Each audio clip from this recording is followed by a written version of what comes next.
Okay, on the Coyote engine block, I had to remove these Bellhousing dowel pins because my bell housing wasn't lined up with the crankshaft, which is another story. However, I used this technique that I've seen elsewhere, so I didn't invent it, to basically pack some incompressible fluid, grease down in here, push basically a piston or a mandrel down into the hole, and the hydraulic force will push it out. It's pretty difficult to get out.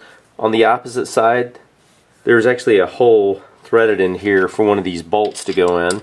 Okay, but on the other side you can't get from the back, and even if you could, the hole is small, so it'd be really hard to actually get a punch or something to contact the backside of this bushing to knock it out, which is how you might do it on a kind of a traditional V8. There's really not much clearance back here.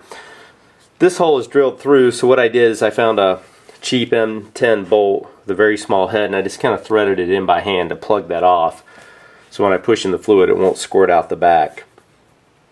What I found I had to do, and you could use a torch of course, I kind of wanted to be gentle, so I just used a heat gun. I don't know, it's set to about 700 degrees air. I'm just going to heat this area. I'm not even going to heat the whole thing up, but I'll heat right around in here till it's warm to the touch. It's not going to be hot, and then I'll fill this with grease and knock it out. This isn't real high-tech or anything. I'm just going to gently heat this in the area. It's not super hot like a torch. You could of course use a torch, that would be fine. For some reason I wanted to do the heat gun. It really doesn't need to be that hot. Apparently aluminum expands, coefficient of expansion is 22. I don't remember the units on that. Steel is 12, so it expands almost twice as much as the steel pins. So as it gets hot, it will make it a little bit easier for these to come out.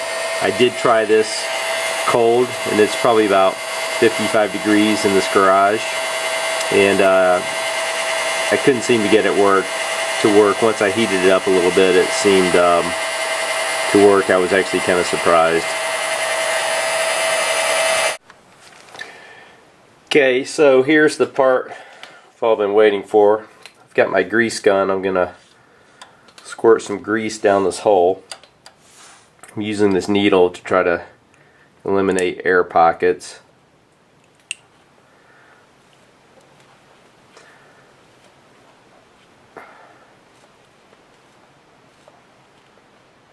So it looks like it's about to come out the end here. So I squirt a little bit more in. Looks like I've got a decent amount of grease in there. I found a 3/8 extension that fits in here quite nicely. So now if this works like it did on the other side, just going to take something, hold this, and I'm going to whack it pretty hard. This is just bleeding by where those little flats are.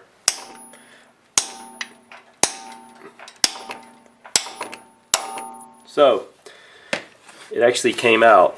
A miracle. Wow. Hope this helps you get yours out. That wasn't too bad. The first one I didn't go nearly that well. Hope you enjoyed watching this.